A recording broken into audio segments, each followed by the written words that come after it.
Now, the public are paying their final respects to Queen Elizabeth II as the late monarch's coffin lies in state at Westminster Hall.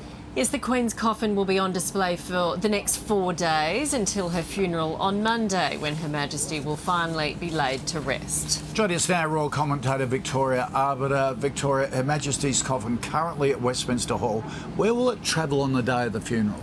Not very far, actually, Koshi. It's just going to go from Westminster Hall, the oldest part of the Palace of Westminster, to Westminster Abbey, which is almost right across the street. But we're going to see the male members accompanied by Princess Anne in the procession, much like we did today. You know, Princess Anne has never differentiated herself from her brothers. She is the Queen's only daughter, and it'll be really important to her to take part in that procession as well. So, what can we expect from the state funeral?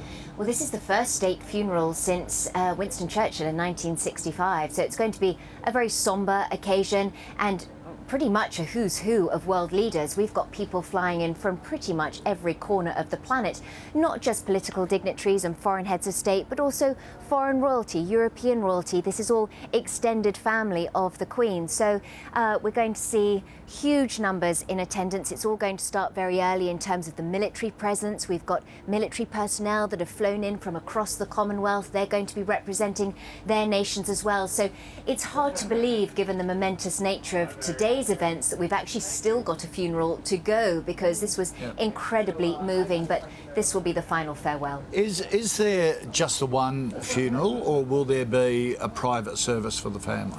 There's going to be the main funeral at Westminster Abbey, and from there the Queen's coffin will move to Windsor, where she's going to be interred in the King George VI Memorial Chapel within St George's Chapel. That's where her parents, King George VI and Queen Elizabeth, the Queen Mother, are buried, as are the ashes of her sister Princess Margaret. She and Prince Philip will be buried alongside each other. They made a pact: if I go first, I'll wait for you, so they'll be interred together.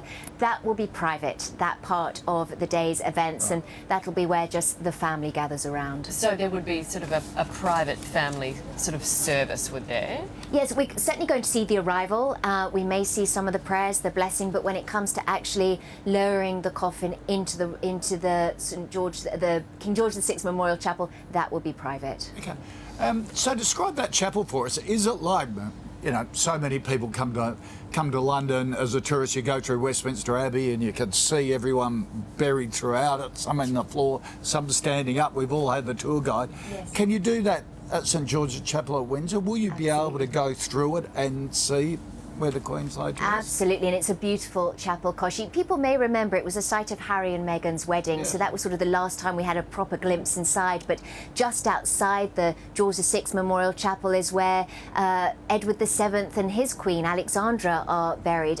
So it's a who's who of family members, actually, but it's a beautiful chapel to visit. And yes, if people are to come over to the UK and they go to Windsor, they'll be able to move through it and see the Queen's final resting place. That'd be nice. Okay, so this will all be televised on Monday, the funeral. This is going to be absolutely huge.